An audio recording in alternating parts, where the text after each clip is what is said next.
Oh, okay.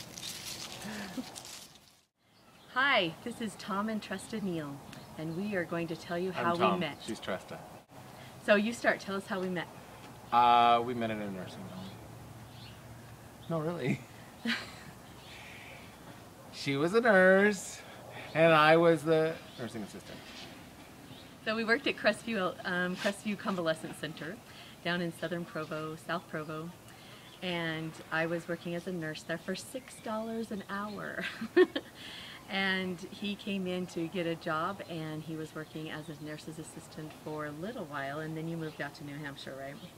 Yeah, I left to go to New Hampshire, help bring my parents home back here.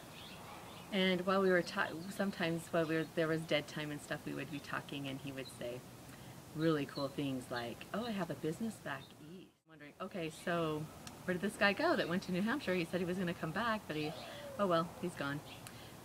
Then you came back. He was working at taking a class, and I walked by, and I went, oh, "Thom, you're back!" And he goes, "Yeah, I came back." Now tell us why you came back.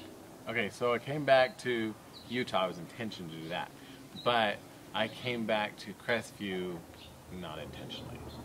I was actually trying to get a job with an airline, and the airlines weren't really hiring very much at the time, and so it wasn't going very well, and I just kept feeling I needed to go back to Crestview. In the meantime, she was supposed to be in the Netherlands. Yeah, I had my mission call already to go to the Netherlands, but I had declined my first mission call because I failed my nursing test.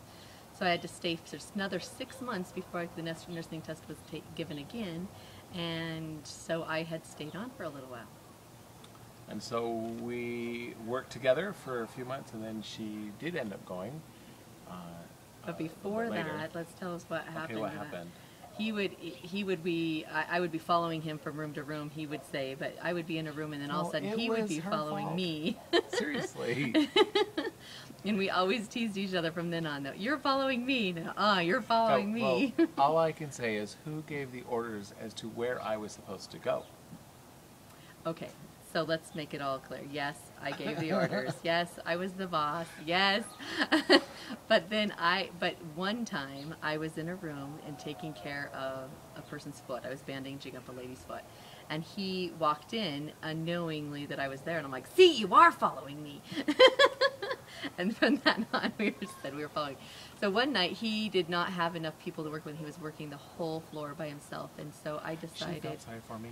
Yeah, I felt sorry for him, and I decided that I would stay and be aide for the night and help him out. But she's getting paid that way anyway, basically. Yeah, I was getting paid aide wages anyway. So I did, and I stayed the whole night. And the next morning, he had the courage to ask me out to breakfast. But see, I was trying to save enough money up for my mission, and I was working 4 jobs, and I had to be at a job at 8 o'clock in the morning. So I had to decline. How did you feel about that? Actually, that was a weird thing, because normally I would have expected that I would have been, like, devastated over it. Now I look back on why would you be devastated over someone just refusing breakfast, but I wasn't. I was okay. I wanted to have you go with me, but it was okay. Now, so on my side, I had been waiting months for him to ask me on a date. And this is the first time he finally asked me on a date. And I was dying. And I had to say no, and I was very, very disappointed. I'm like, please not let this be devastating to him. Please let him ask me on a date. I really, really want to go on a date with this guy. But you didn't. So I decided to say, let's go to the temple together. So we went to the temple, what, twice? Twice. 2 times. 2 times together. We met, we drove to the temple, we met there, we went in to do a session together, and then we came out and drove in separate cars home. Well, we did talk. If that is considered a date, then we have had 2 dates so far. Right. Yep. And then I was to leave on my mission. And I've always wanted to go on my mission since I was 8 years old, and nothing was going to stop me. No man or anything was going to stop me from going on a mission. And darn him. So I invited him to come to my farewell. Well, my farewell was packed with people and friends, and we had a big party afterwards. And Thom just graciously sat and waited for me. He sat and got to know my friends better as I talked and talked, and finally it was like, what, 10 o'clock at night or 10:30 at night. At least. I had to take most of my friends home in my Mercedes. And I took everybody home, and he came with me. And so we got to go home together. And then we sat and talked at my house for past midnight. I think it was like 2 or something. Yeah, and I said, I remember saying, so how many kids do you want? And he said 10, and I went, okay. That's a lot of kids. So I remember that. So every time we talk about children, we're going to have 10. We have 8 right now, so maybe 2 more, huh? Anyway, so, no, just kidding. So that night, we sang goodbye, and I knew this was be for goodbye either forever or unless he was going to write me, and I wasn't sure which one, but I had a lot of feelings for this guy. So I gave him a big hug, and I told him that I loved him. That was a big step. I still don't remember that part. And he doesn't remember. I remember the hug. Yeah. But I was in too much, I was in a position where I could accept that love, that, you know what I mean? I wasn't in a position where I could accept it. And so I wrote, but I was really nervous and didn't dare write until she wrote back. And then she would write back. Well, first I went to New Mexico for a month and a half before my mission. Well, that's true, but... Well, about 3 weeks, I guess. And I gave him my address in New Mexico, and he never wrote, and he never wrote, and he never wrote. And I'm like, oh. But I had one letter waiting for you. Yep, but when I got into the MTC and I checked in the MTC, there was a letter on my desk waiting for me. It was so awesome. I was so excited. Yeah, and then we wrote each other, though, the whole time. First it was just once a month, then it was every couple weeks, then it was every week at the end. Yeah. And I got sent home from my mission. I had lost the feelings in my legs, got sent home early, finished my mission in New Mexico, moved out to Utah in... I don't know. April. Well, yeah, in April of 92, 93. Went to your house for Easter. Yep. And then we drove down to New where Mexico. She intended that I would ask her to marry her.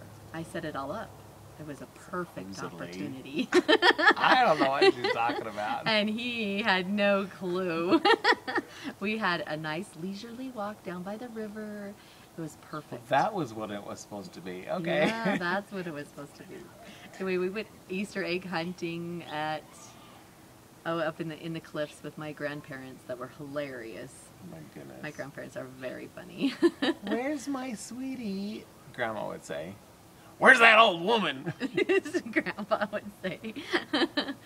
So anyway, he held my hand for the first time for no longer than 2 seconds. Oh, baloney. Yeah. That is so As soon not as I grabbed your true. hand, you let go. I was like, oh, this is going to take a long time.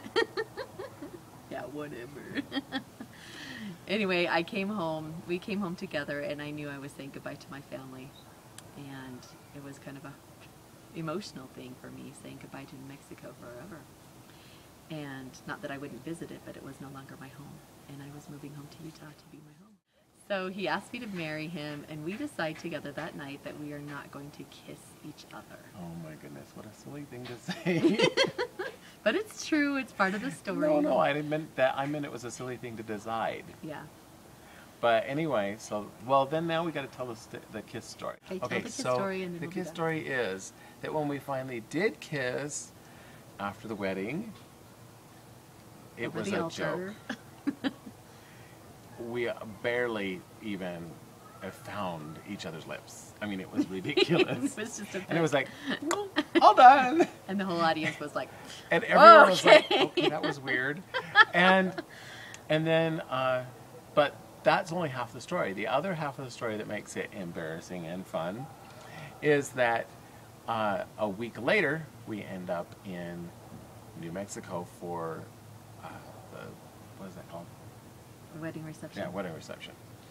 And so we're just in the backyard of her parents' house. Things are we're going to have it there at the backyard, and we kiss. And the embarrassing part was her dad. He saw the type of kiss. He saw the kiss and he goes, "Whoa! Much They've improvement. not a change in a week." So anyway, that was our kiss story. Anyway, we've been It's happily now going out to married the with world. ups and downs and through the, ups and downs in our marriage, but we've been happily married for 18 or 19? 18 and a half. 18 and a half years on June 18th. Okay, I love Okay. you. Love you too.